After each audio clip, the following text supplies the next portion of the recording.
But today I have with me a high school friend. We've lost contact, Nikhil. How long has it been since we've actually seen each other? Probably since high school. Dude, yeah. I mean, I was talking to my wife about it. It must be like 15 years. It's been a long time, and it's really too bad because I was telling her because we played football together. We also were on the track team together. We also were on the track team together, and we also were in the same prom group. Yes, we were. I totally forgot about that. I don't know if you've tried this yet, but going to your MySpace, have you tried recovering photos? Not in a long time. No. Like, they have nothing. I think, like, either they had a memory issue or, like... I don't know if I want to see those old photos, truthfully. I was a very awkward high schooler. Ask my close friends. I'm still a pretty awkward person, but back then I was, like, really developing, like, myself. And so there's a special place in heaven, I think, for the friends who are still friends with me from, like, those teenage years, because it was very awkward, cringeworthy, as the kids say these days. I looked at your Instagram. You're still strong friends with Kevin Song. Yeah, we live 2 blocks away from each other, so yeah, we still we hang out pretty often. I told him he's actually taking my dog for a walk after lunch. Well, thank you, Kevin, for taking. Thank you, Kevin, for a walk.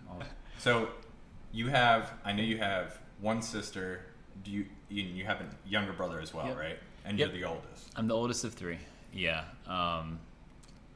Yep. Of the 3, I'm the only one born in India. Oh.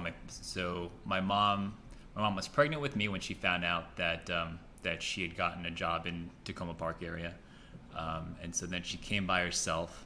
That's actually a kind of a crazy story. You want me to go into that? Because I'm okay. like, how do you uproot your family? It must be a really good job, though, right? Yeah, not necessarily. So I'm trying to figure out where to start. Trying to make the move already.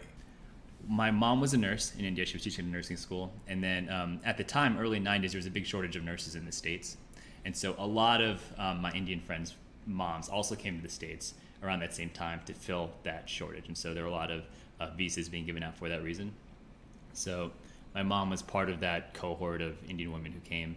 But she was pregnant with me when she found out that she had gotten a visa, or I guess it was a green card, I forgot what it was, gotten permission to come to the States and work as a nurse in DC General Hospital.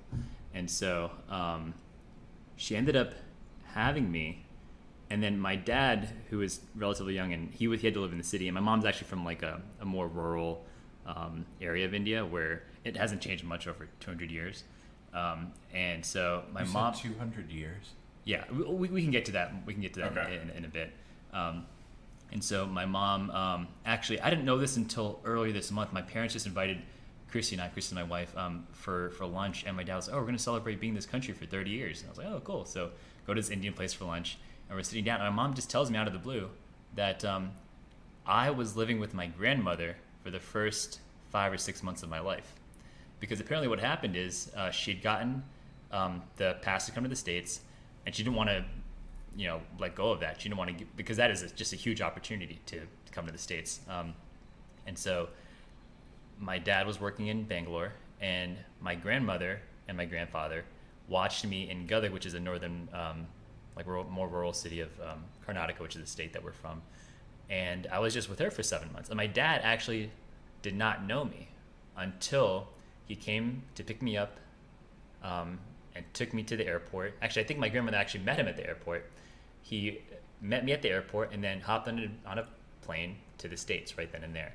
And so that was like the first time he actually got to know me. So he hadn't seen you for the first 5 years, basically? First 5 or 6 months. Man, I bet he was excited. Yeah, I don't know how I survived that trip, to be honest. Because my dad, I do know how. He told me. The flight was from Bangalore to Europe to the States. And my dad literally just got me and a bag and was told to get on the flight, right? And so he's on the flight, and apparently I'm just crying like the entire time. And the benefit, this is what he tells me, the benefit of having a 2,000 person wedding in India is that you'll probably run into someone who was at your wedding at some point.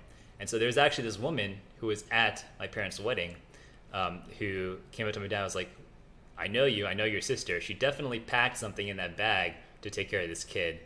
And yeah, apparently there was like some baby Benadryl in there or something. And then him and my dad were just they made a little like hammock out of like some cloth, and they just like rocked me to bed in the plane because everyone was upset at that point on the plane. I know you don't know this yet, but Kara and I went to Puerto Rico like a month or two ago, and honestly, the flight situation, if it would have been perfect, it would have been easy, but there was cancellations and stuff. Like, long story short, basically, it is a parent's worst. Like, it's like, I always say Disney is the Super Bowl of parenting, but that's like a different Super Bowl and a different sport is being on a plane with a child, especially if they're mobile. Like, if they can walk and they need constant stimulation, it's like you're at one of the big casinos in Las Vegas and you're trying to entertain all these people who didn't come to see you. Yeah. That's what I feel like when he was on the airplane and Elmo was like the only, let's say, who's in big? Britney Spears. Who's the only Britney Spears I could bring out to entertain him. That is interesting. Yeah. Sorry, tangent. No. I mean, again, I don't know. I haven't experienced that before. We don't have kids, but especially on an international flight, when we were playing for like 16 hours, I don't know how I got to the States in one piece, but yeah, here I am. But yeah, so that just goes to show you how big of a deal it was to come to the States for my family. You know, that was an opportunity that my mom couldn't let go of, and my dad or any of my uncles or aunts if they had that opportunity. So. No, that's awesome. So basically, your family was looking to move to the United States from India. Yeah, I've been thinking about this a lot recently, but India has like a brain drain problem because as soon as someone has the means and the opportunity to leave, they leave. You know, I was thinking about that a lot during COVID, especially because I have a lot of family I have some family passed away from COVID in India, and just the hospital systems there were so like overworked, run down. But I think there was also, I don't know, I imagine that the level of care was not as good as it would have been in the States, and that's what my family told me. Yeah, so in India, a lot of Indians leave to the States or have some family in New Zealand, Canada. New Zealand, huh? Yeah. Yeah, that's the popular one. That makes sense. Not as much of a move to New Zealand as it is United States, right? Yeah, I'm it's not a sure little why bit New closer. Zealand specifically. I never hear of anyone going to like Germany or Switzerland or something, but I guess what was it like growing up with? Did you notice anything differences from any other families or? You know, I think that's one of the big blessings that me and my family had is growing up where we did in Montgomery County, because I grew up and my siblings grew up in a space where everyone was different, and it made you feel like less of an outsider, I think. And so so actually here's a fun little anecdote about my name. So actually, you introduced me as Nikhil, which in high school was what most folks called me actually. So when my family came to the States, they wanted very much for me and my siblings to assimilate, and so they call me Nick my whole childhood. My grandparents would call me Nikhil, but you know those are like early memories.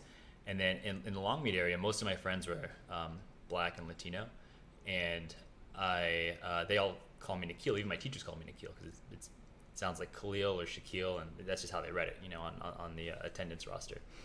And then so that was in middle school, and then through high school that just followed. So everyone who knows me from high school also calls me Nikhil. But in college, I got involved with an Indian student organization, made a lot of Indian friends, and I think it was like my first week of undergrad at UMBC that my friend's girlfriend at the time told me that I was pronouncing my name wrong. So like, your name's not Nikhil, it's Nikhil.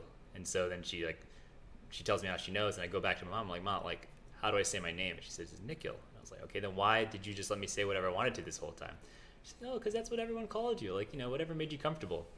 And so so after college, with that understanding in that circle, I introduced myself as Nikhil. But then once I actually started a business, I went back to Nick for a little bit, just because as a business owner, you want your clientele, you want the community to like easily understand and get to know you and feel familiar with you. And so Nick was just and it just made that process a little bit easier, you know. So then I did that for a couple years, and now I'm back to Nikhil. So that's what I'm going with. That's awesome. Yeah. So you mentioned your business. Can you? And it was a restaurant, right? Yeah. So let's start off with what we're going to start off with is my fondest memory of you. Do you remember that we had English class together with Dr. Daniel? I was thinking about that earlier. Yeah. And I was like, the one memory I have, like strong memory, is the poem you wrote about fried chicken. Yeah. And I was like, I was thinking back to like right now, and I'm like, did he actually write that? Because that was like, that's one of those moments where you look at, because I had a couple of like maybe one moment where a teacher came up to me and was like, did you plagiarize that? Because to be fair, I'm a really horrible writer, but I think I can come up with the words, but I can't always. 90% of the time I can't get them out correctly, as people can hear on this podcast. But when you were reading that poem, so basically, just so the audience knows, the beginning of his poem started off with crisp, juicy thighs, and like all these really descriptive terms that someone would think we're talking about, like male or female, like attractive woman, or like. But by the end, you get to the poem, and it's talking about fried chicken. Yeah. And I was like, and it was probably one of the best poems I'd ever heard in high school. And really? Yeah, and I was like, wow, like this is like, and when I was thinking about it recently, just because we had this interview coming up, I was like, there's no way he wrote that, because that was an amazing poem. Like, yeah, it was like a twist at the end, you know what I mean? Like, you wouldn't think. Yeah, I did remember writing that poem. Funny enough, I was kind of raised on like Indian food and Popeyes. Mm-hmm. So I just had a lot of fried chicken growing up. Popeyes and McDonald's. It was a lot of like fast food Indian food. But I've actually liked reading and writing a lot. I wrote for the UMBC Literary Magazine. It's something that I actually kind of feel like it's a legacy that's been passed on. Like every generation on my dad's side has been like an English person, like an English teacher. But yeah, no, I wrote that one. That was every once in a while. Back when I was writing, I would just have like these moments of creativity and then be able to like write it down. And I don't have that as much anymore. I think that's maybe an age thing. I don't know. But yeah, that was really funny. I don't know where that came from, but I do remember that class just really surprising everyone. And surprised myself to a degree. But yeah, it kind of touches on what you were talking about before, that I don't know if we got that on record, but you talking about how you were a different guy in high school, kind of. And I always thought you were a little bit more reserved, but maybe I saw you more than a lot of other people saw you, just because we were closer and all those sports together. You're also just a very understanding and like accepting person, exceptionally so. I don't know if I ever told you this, you were one of the few like white guys who I felt really connected to growing up. Oh. Like maybe like you're like one of maybe two or three. Okay. And I still remember the time that you invited me to your parents' place for spaghetti and meatballs. And I remember sitting down and be like, this is like the most American thing I've ever done. Like sitting here with this white family having spaghetti and meatballs for dinner. Like, this is great. It's so funny that you mentioned that, because I think when I talked to Sean Park, and my dad even brings this up, because Sean Park was there too. Yeah. And I think Sean Park mentions that. My dad mentions it. Really? Just because Sean Park seems like he had like because I think he had this similar situation, because, you know, his family's Korean, and I guess his dinner situation was completely different, because they didn't have spaghetti and meatballs as well. It was always, I assume, Korean or Korean type food. Yeah. And I guess you never think about that. It wasn't so much the food, because, you know, I guess my mom would make a casserole every once in a while. Was it family, like, the family style, and just just like the family style, and just the culture of dinner is a little bit different, I think also. I don't know how to describe it, but that memory stands out in my mind as like one of the first I don't know, white American experiences that I had growing up, and I'm very thankful for it, and just for like your friendship, truthfully, you and a couple other guys that I grew up with, who just kind of didn't care that I was kind of different, you know what I'm saying, and like that I was awkward, and so that was very cool. So thank you for that. But yeah, I think that just comes with, my parents are both they both have 6 brothers and sisters, each of them, so that type of thing was just like commonplace for them. like always inviting. They're like the type of people who always invite other people, always look, probably to a fault, like overreaching. Like for example, like I told you this morning, like my dad and mom were on their way here, even though I told them specifically to come at 12 o'clock. Like I have reasons for stuff. It's not just like I'm an 8-year-old child, and it. But yeah, that's nice to hear. It kind of gives my parents a nice zeal, like to their overreaching quality. Because you don't really see that. Like when you think of your parents, you don't, because you're so hammered down with the qualities that you don't like about them, that you don't think of them in looking outside from in. You know what I mean? No, I've only met your parents like once. Maybe I remember seeing your dad again in a football game later, but remember them fondly from those two instances. Yeah. Well, that's good. So let's get back to your restaurant. So what?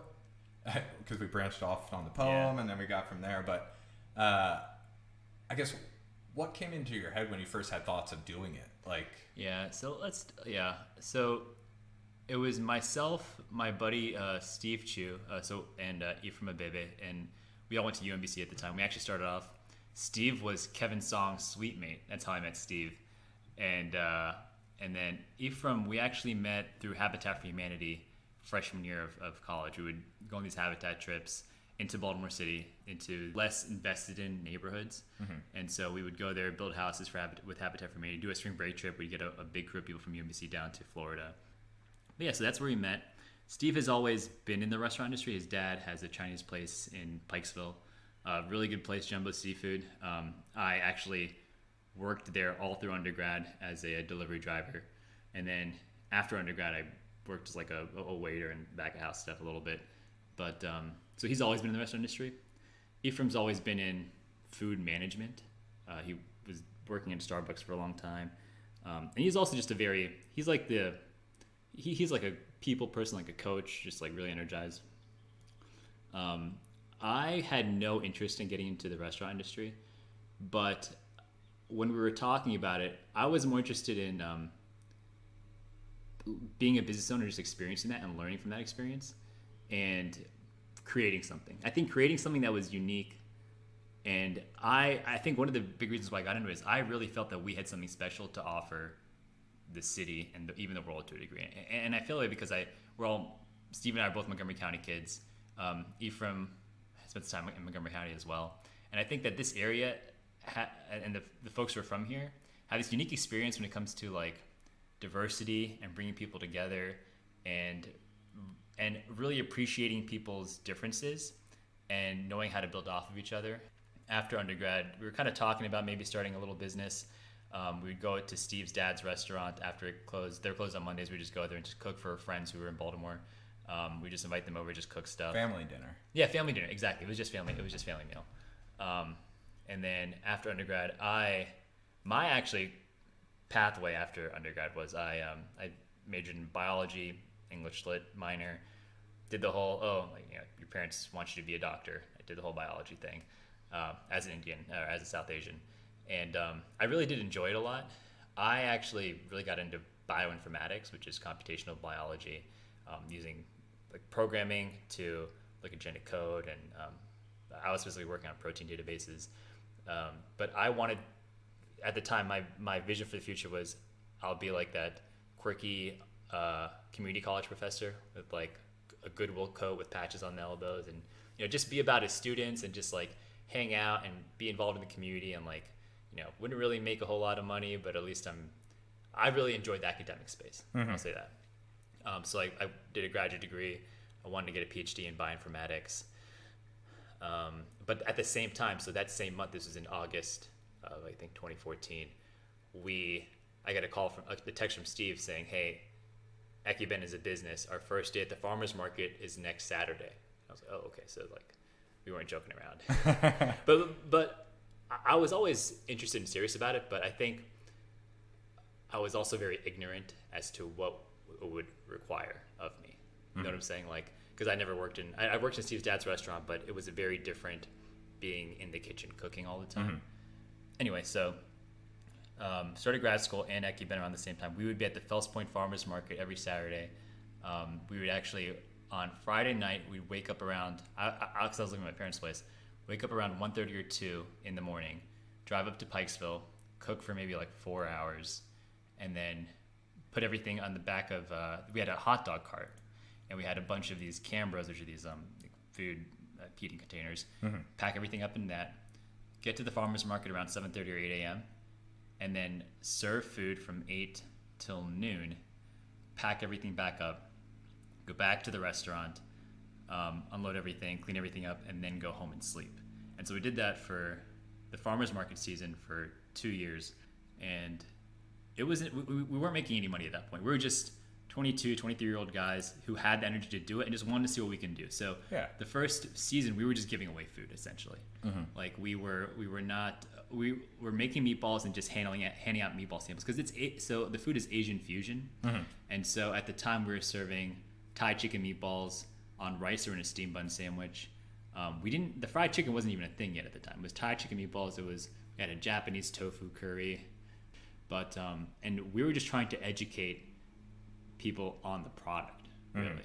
And so the first year we just lost money and just worked every weekend for maybe those 4 or 5 months. And then the following spring was when the uprising happened and Freddie Gray happened and everything. And so that kind of changed both our energy and motives, but also, it was just a weird time because a lot of people were leaving the city at that time. And I think there was a lot of de-investment happening. There were a lot of nonprofits coming into the city to try and do good work there. But it really felt for us like, it was invigorating because we were trying to give something to a community that we thought could use a lift up, you know? So that next farmers market season, a lot of people had left. We were one of the vendors that were still there. We're still at our hot dog cart. But now we kind of had like a small following. So my role with the company, so Steve was the head chef. Ephraim was the general manager. I was doing a lot of I was doing all the marketing and the branding and culture building. That was kind of my thing. I'm not a very people. You were doing the infrastructure, basically. Yeah, and infrastructure, yeah. So after that second year at the farmers market, towards the end of it, we had a real following. Like we had a lot of people. What was the name? The name of the restaurant? Yeah. Oh, Eki Ben. Okay. Did I not say that yet? I think you said that, and I probably missed it. So keep going. I'll cut out my stupidity. No. I probably didn't say that actually. But so it's Eki Ben. There are now a couple locations. One in Fells Point, in Baltimore. One in Hamden. And I think they might open one up in Fed Hill soon. I'm not sure. Okay. But so after that second season, we had enough of a following in Fells Point that we were started looking for places. We decided to stay in the Fells Point neighborhood because it was a neighborhood that supported us the most. And we had a good following there. We found a place and we opened that up. And so then I left my graduate studies at the end of that season. And then I came into the restaurant full time. So what were you at one point where you were, because that's a big move, right? Because you stopped with the graduate program. So obviously, you must have found more joy in what you were doing with that. And not necessarily. And it's a good question. I think it was a very hard decision for me to make. Actually, there was like an internal turmoil of wanting to do both things, but having to give one up. And it was like weeks of me just like mulling it over. And it was rough. But I think at the end of the day, I decided that I didn't want to let go of this opportunity to build something special and be a part of it that's in the city. And so I left with my master's and started Eki Ben then. And I honestly, a lot of people say like, oh, it must have been really brave to like do this. Like that's what I was going to say. It took a lot of courage that's what you're going to say. Make that jump. I think there's a thin line that separates like courage and bravery and just ignorance and naivety. And I think I was really walking that line very closely because I just didn't know what I was getting into. Yeah. But yeah, you make a good point on the thin line, but at some point it's not just ignorance and bravery. It's more, what do you enjoy? Did you actually, you said you wanted to be kind of the kooky professor, but I mean, you seem like you were having fun. Oh, no. It was a great time. No, I love the time there. It was, I think the restaurant is the closest thing I've experienced to like military service for a couple of different things. It is it's very hard. It's very emotionally, physically taxing, mentally taxing. It's long hours every day. You have a squad with you, right? You have your staff with you, and you guys are just like in it, you know?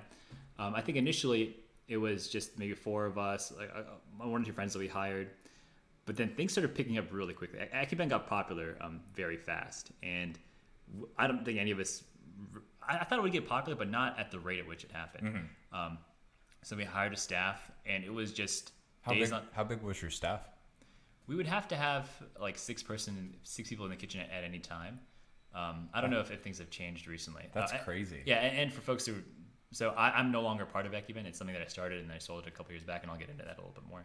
But like six people on staff, I think, for like a busy dinner, 6 or 7, depending on the night. And so we would employ maybe like close to 20 people. And so we were like, that's awesome. We were like 24, 25 when we were doing this, you know. So it was kind of insane. Can I ask you one question before you? And because the issue with me is I forget all the good questions as soon as the people are done. But I assume you had a massive growth of having to deal with people. Oh yeah. Because once I took on management, you never realize how much actually goes into managing people, and that you have to deal with, oh, you're late again. Like all these other, like you're dealing with a lot more human problems than restaurant problems, right? It was tough. Yeah, it was tough. I think one benefit we had is there were a lot of folks who were our age who we can relate to. A lot of folks, it was mostly like a black and brown staff actually, at least when I was there for a long part of it. And I think there was like a kinship there that we were really representing ourselves, that we're bringing something special to the community, and so everyone was very invested in it. Obviously there were times when it was very, very hard. And so in those times, that's when that skill of management and managing people's expectations and trying to encourage them, that came in, that was more valued at those points. Nobody grows up and believes that you don't know the job you're going to fall into. But one of the things you don't think about is actually having to fire people. Yeah. Like, did you actually have, like, I've probably fired maybe 15 people while working at the job I'm at, just because there's high turnover. But like, did you ever have to, especially someone near your age, which is like you said, you relate to them. So did you ever have to do that? You know what? I don't think I specifically had to. I think Ephraim and Steve did a couple of times. I think they were just better with it. It's funny, and it was never like it was never a happy situation. It was like, for us, you know, there were a couple of times. So one interesting thing about Akiben is that I think because it was a mostly black and brown operation, and because it was in an area, like we're kind of like right on the border of gentrification in Fells Point, like we're in northern Fells Point. Right behind us was Perkins Homes, which is Section 8 housing. It's blocks and blocks of Section 8 housing. And so we would have kids like come say hi, hang out, grab water, and leave. And we just like talk to them, you know. And it got to a point where they would come by, say hi, and ask us for a job, you know. And I think part of it was because we were playing hip hop music, we were being ourselves, expressing ourselves fully, and it just really vibed with them to a degree. And so we tried to do this thing where we tried to build like a youth, like chef's training program. It was an official thing, but we'd have kids come in, they would stage. If they worked out, we would hire them. Did you say stage? I'm sorry, I'm not familiar with the term. So staging is when they just come in, someone just comes in for a shift, and just works the shift without a commitment for future employment. Okay, that's cool. Just to try it out with the kitchen to see if it works out. I think it's funny you mentioned that, because I think they should have that for like the last 2 years of high school, like just staging in different. I say staging, but is it just for cooking or in general? I've only heard it in the restaurant industry, that term.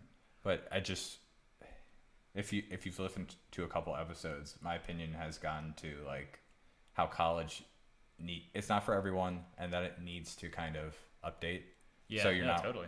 4 years of your life, I don't know, doing something that you're not very excited about. Oh That's yeah, no, I agree. And it's something that, I'll never use my biology degree. Tens of thousands of dollars were spent trying to get a biology degree. And I think if I had, before college or early in college, been introduced to the workforce and gotten to really test out my strengths and see what fit, then I would have gotten a different degree. Definitely. So we'd have kids stage, and then they'd stick around. We actually had a couple of people volunteer to be mentors from the community, and so they would pick the kids up after work and do like a little bit of post-work training with them.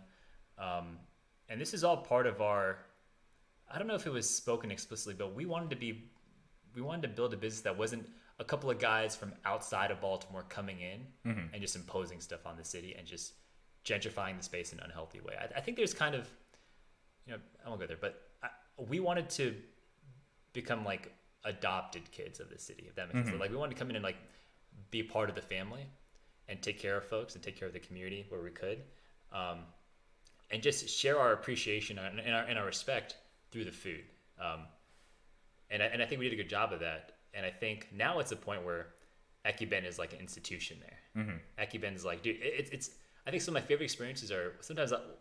One time I was on Reddit, and so there's some DC Baltimore beef thread. They were like, and I'm just scrolling down, and someone just randomly writes like, there are great things in Baltimore. Have you been to Ekiben? You know what I'm saying? Like that. Man, that's the best. Just because just to get a random shout out and it just make a strong connection to something you love. Just elates you. Like random act of kindness. Yeah. And but that was never, we wanted to be an institution, but we didn't really know what we were creating. You know what I'm saying? We were just trying to be ourselves and cook food that we wanted to cook and just engage with people the way they wanted to. And I think we were able to do that because we didn't have like venture capital funding or something. There was no one telling us how to run the business. You know what I'm saying? So like we borrowed money from a bunch of friends and family when we started out. There are a lot of things that actually Steve did. He really had like most of the vision for this. That I wasn't always like in agreement with, because it was very aggressive and very so for example, none of the music in the restaurant is censored. Like it's all like very loud, it's very in your face, and I was like, dude, like are we okay with this? Like, Man, I really like that though. That's kind of like it's like a coffee shop. You know how people don't they come for the coffee, but they're more there for the vibe. Like you don't want to come to a coffee shop. Like you go to Dunkin' for coffee. Yeah. You go to a coffee shop for the vibes. Right.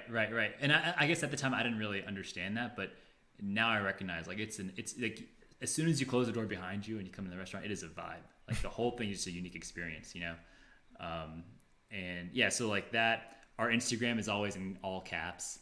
That was another one of Steve's ideas. And it all created this unique creature that, all these little things, all these little decisions that we make made something that was more than us. That was more than any of those small pieces, and it was just incredible to watch it grow and then watch it be received and understood by so many people and have it resonate with them. You know what I'm saying? So like that was an amazing experience to be a part of. And I loved it. It was very hard.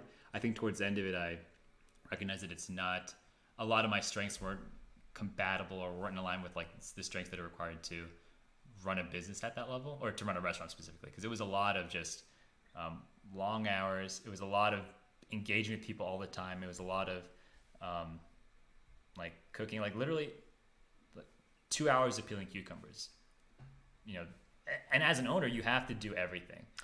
I'm in a small business where there's 15 people. So, and the other funny thing about that is, I think you get a lot of respect when you do that. Yeah. Especially from the employees, because if you tell someone to do something and they've never seen you do it, and not that can always work, especially in big businesses, but if they see you peeling cucumbers, it makes it a lot easier for them when you tell them to cut cucumbers. Just people don't really understand that with small businesses, and like it's all about I wouldn't say the optics, but like the understanding of Yeah, I mean, I think, and this is something that I didn't. This is where the ignorance part comes in. I didn't recognize what it was like to run a business. I thought it was a lot of managing people and getting them to do things. I didn't really know I had to like know it that well. But yeah, I was totally wrong about that. And I had to know how to like scrub down a kitchen very quickly. I had to know the fastest way to peel 300 cucumbers. I had to know the best way to fry chicken, you know. Wholesale vendors, where to get, like, if your supplies are super short, where's the quick places? Right. Where do I buy in bulk? How do I cut down on the margins? Because those are the big things, right? In restaurant those are the big margins. things. But I think the small things are actually more important when you're when you're starting out. Like, you need to prove to your staff, and they need to have trust and faith in you that like you can hang, and that you care, and that they aren't going to do anything that you can't do yourself. Otherwise, they're not going to follow you. You know, so did Acumen for 3 years. I kept doing their marketing. I just wanted to get into something that had like a more 9 to 5 feel, you know, because you never stop working when you run a business. Your own business, yes. Yeah, and yeah, so I sold it to my 2 buddies, and that was a really hard, long process as well. So Steve and Ephraim, and so they're still doing well. I was doing their marketing for a while afterwards. I was just like on contract with them. The new marketing person is so much better. and well, you know, I will say this, the company has changed a lot. I think initially we were trying to build currency with the community, and we were trying to like build a brand, build an identity, and like really get buy-in and really connect with people, you know. And Acumen is going to keep doing that forever. They opened up the new Hamden location. Hamden's right by Hopkins University, and there's so many like college students going there, going to the new spot, and the new marketing person just is so in alignment with like memes and popular culture and all these things that like I just don't understand anymore, and I don't really want to, but that Acumen is so much cooler now. Like, I don't know if you've been on their Instagram recently. It's I don't know what they're talking about, but they have so many followers and so many people are engaging with their content in a way that is pretty incredible. Honestly, it's yeah. So they're doing a great job, but that just speaks to the vocabulary exchange, the ideas, how people exchange ideas. It's all very visual now. Like 2 memes laid over each other can speak like a paragraph of words that I couldn't have done on like when I was doing the social media page. It's just so interesting. Yeah. But you said it so quickly. I don't know if it's difficult for you to talk about, but what made you actually decide on selling the restaurant or your share of the restaurant? Yeah. I think for me, and I haven't talked about this in a long time actually. For me, it was, I recognized that the life that I was living at that point was not what I wanted to keep doing, as far as like long days, as far as even the industry just requires so much of you, and the people who are in it, they love it, and they only want to be like restaurant owners, and they love every part of it, you know. I think for me, I kind of enjoyed doing more. First of all, I miss the 9 to 5 to a degree. I didn't really have a lot of space to. I because I was so busy with the restaurant, I wasn't nurturing a lot of the relationships that I had, family, friends, otherwise. I miss just like reading, just like, you know, thinking about things and everything I do not impacting an entire staff of people and having to think about all those things. Yeah, I think Steve and Ephraim, they were really like made to do that stuff. And they just loved it so much, and I love it like now. I love it like in like a child that I gave away for adoption, you know, where I know that part of me is somewhere in there, and I know that I like loved and cared for it very much, but it's not mine anymore. You know, I and gave it away. You're not paying the child support. Yeah, not you're paying not the child visitation. support. And part of it is also like, if I get too close, I feel like I'll get emotionally like involved again. You know what I'm saying? Yeah. It's just for my own sanity. But you get unlimited food for life, I would imagine. Like, you go in, everything's comped. You know who I am? Have you said that before I've when you not said walked? that before, Oh, no. you wouldn't be that person who walks in and says. Yeah, but But yeah, so but that whole process, I was talking to some other business owners about what it's like to sell businesses, and they said it's like a breakup, like yeah, and I was like, oh, like these are my brothers, like these are guys who like I who are part of my family who I love so much, we've been through so much together. It was more of a breakup than I thought it would be, and it took a long time to really realize what was happening on the back end of things. Because I think there was some, it was just a hard process. You know what I'm saying? Like giving something up, maybe like some expectations not being met on either side. So it was difficult, and but I think it had to be done. And Ekiben's better for it. Like Ekiben is just doing so well right now. It's awesome to see them just grow and become even more of an institution and more beloved. And yeah, it's great. that's awesome. It's with anything relationship wise. Like when you put that amount of hours into it, I think I read something that was like when a spouse dies, especially if it's like a long marriage or whatever type of relationship, you have so much. This is gonna sound kind of cold, but institutional memory and like memories in that person that you've stored. You know what I mean? Like when that person dies, the stuff that you shared together and the stuff that, let's say, the person was responsible for, the memories, basically it's a part of you that dies with it. Yeah, and sometimes you kind of want it to die a little, at least for me. So I think Well, it was unhealthy, right? Because you said you wanted the 9 to 5. yeah. The first year after I left Ekiben, I spent a lot of time trying to get back to who I was before I started Ekiben, like mentally, which is kind of weird. But I missed the guy who wanted to be that professor, just like wanted to read and learn and like. You wanted chill. You wanted to be able to just relax and do what you want to. I wanted to be in like the theoretical space and like the ideating, you know, and the building community that way. So think about things. Can I pause you for a second, just because this is the perfect point to bring in your Enneagram type. Okay. So you you got typed as a 5. So 5s are alert, insightful, and curious. They are able to concentrate and focus on developing complex ideas and skills, independent, innovative, and inventive. They can also become preoccupied with their thoughts and imaginary constructs. So that basically describes exactly what you were trying to explain, because it's not that the restaurant, obviously they're expanding and stuff like that, but maybe you just caught in a routine, and just like you said, you're kind of trying to be like imaginative. Yeah. You wanted time where you can kind of let your mind wander. You wanted your free time. I would say even, and I don't know if I addressed this yet, but in order for me to run the restaurant, I had to really change like how I functioned. You know, when we first started out, I had a hard time focusing on what's right in front of me, with the food. I had a hard time because I was always thinking about things, you know what I'm saying? But I had to really change how I engaged with the world in order to run that place effectively. And that was a long process.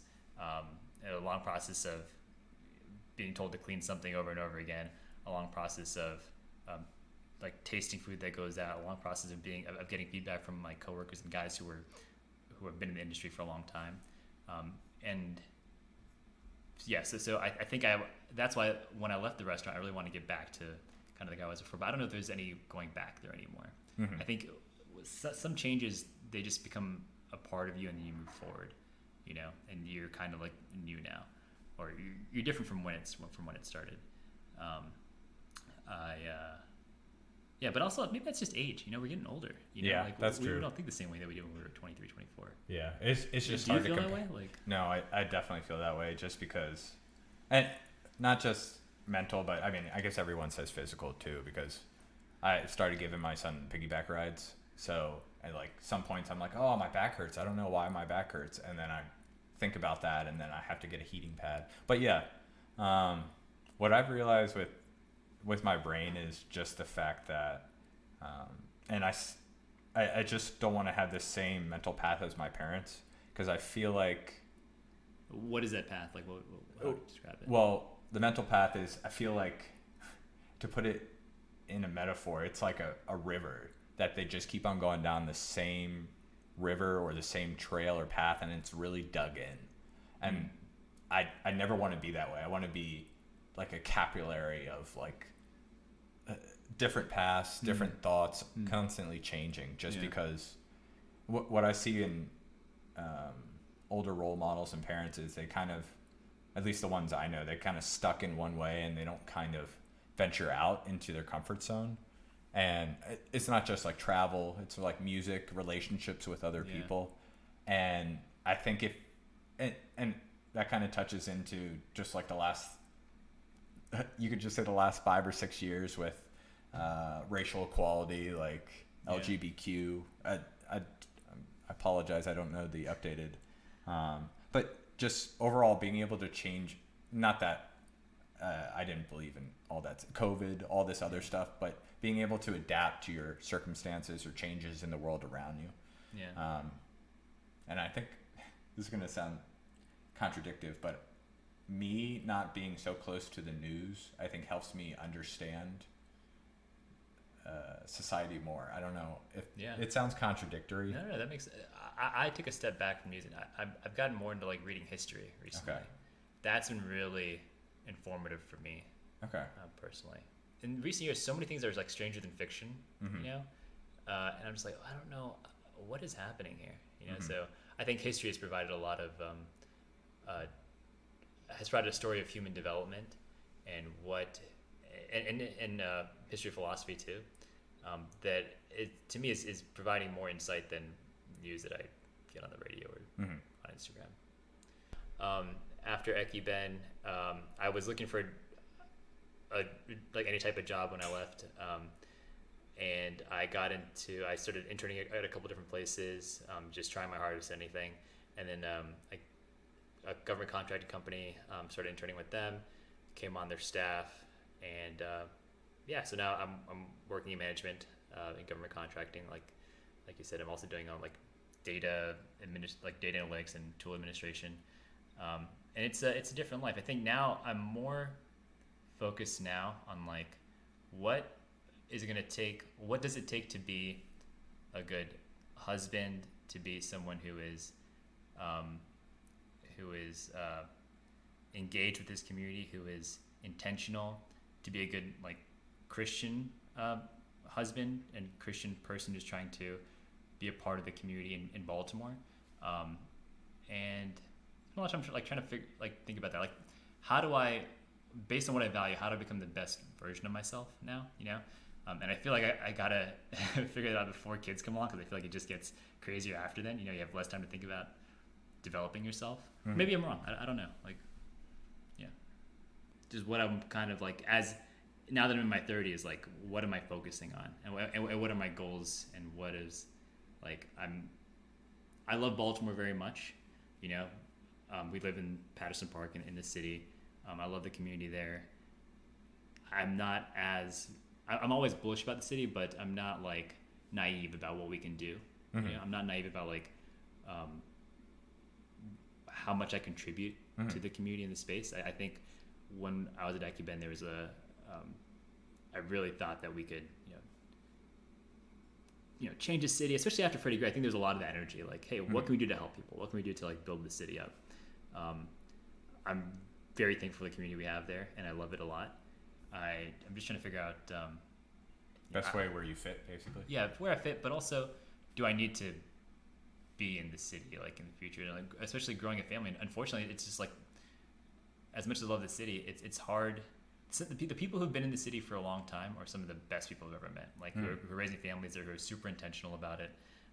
It's just hard to do. You know, it almost feels like you have to either grow out of it, or you give the city like your soul to a little bit, and like it becomes like a focal point of your existence. Yeah. So I assume you don't really see yourself getting back into Acumen. No, I don't. Not Ekiben. Maybe I could start like a. So my wife, she's a New Englander. Her family's from Maine, and they're always like, oh, you should come up to Maine sometime. Like you should like settle down here or in New England. And I'm like, man, if I go to New England and settle down, I'll probably try and open up a restaurant at some point.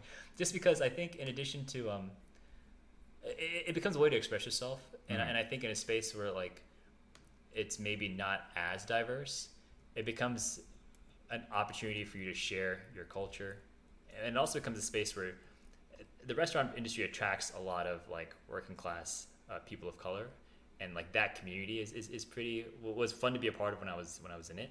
And so if I moved to a place that was less diverse, I would try and build that community again somehow, through a restaurant or through something else. Okay, that's good to hear, because I know you moved to doing like AWS and cloud. Yeah. So my other follow-up question was, do you think you moved to that so you could get more free time? Because what I see with people is either A, you make a job more like to support your free time, or you make your job part of your life, if that makes sense. Kind of like, yeah, you're trying to limit as many hours. You're trying to make yourself as productive as possible, A, so you can retire early, or B, reduce the amount of hours you have to work there to support your off time. Would you say that's kind of the case? I think it's kind of a balance. I can't deny the fact that, like, government contracting and technology like pays well, and I don't know if I'd be doing it if it didn't, but I'm not trying to necessarily like I don't know if I don't know what retirement would look like for me. I kind of just like learning things, like growing, like developing my skill set, and if I can't do that, I don't know what I'll do otherwise. My friends have told me that I have a hard time like chilling, and I can see that. Yeah, I enjoy technology right now, so I think I'll just like, keep learning. So it's a balance, basically. Yeah, it's a balance. You enjoy it, but it's not your passion. Yeah. But it's still stemming your curiosity. Yeah. I gotcha. I'm gonna ask my standard question. What is something that your parents did that you like to pass on to your kids when you have them, and what is something that you maybe want to do something differently? Yeah. So I think the thing that my parents did that I would want to pass on to my kids is when they came to the States, I think it would have been easy for a foreign family to come here and try and find people who were just like them and try and become ingrained in that community. I think a lot of it's just like a easy path. I think a lot of first generation or a lot of foreigners come to the States and try and find what they had back home in the States, as far as like people with similar culture, people with similar background, race, all that. But my parents, they put us in they really valued the church, and they found a church that was very diverse, a neighborhood that was very diverse. Our friends all looked very different from us, and they encouraged that, and they never were like, oh, we got to get these kids to like meet more Indian people, they let us. I think they really cared about our Christian faith and heritage, but other than that, they really let us hang out with whoever, and I'm very thankful for that. That was definitely a huge part of my, it's a huge part of my psychology and a huge part of my development growing up. I think one of the things that I would have done differently is I think they gave us very specific paths that they told us that we should walk for success, and I think at one point when Ecumen was ramping up, they just stopped because I think they just saw the line out the door and they saw the newspaper clippings and they're like, okay, we don't know what this kid's doing anymore. But we'll approve of it. I see monetarily it's okay. You know what I mean? Yeah. There's honor and respect in it, and there's like value in it that he's doing something that they didn't understand what was going on. They're like, all right, like we don't get it, but you're building something interesting, so go for it. And so I think at that point they kind of stepped off. But my sister's a nurse. My brother and I, we really didn't follow that pathway for one reason or another. But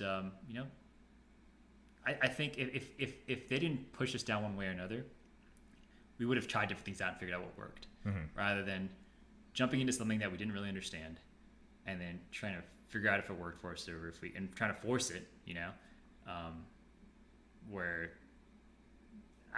and then afterwards realizing that it wasn't really our thing and trying a couple of different things and then getting into something that really resonated with us.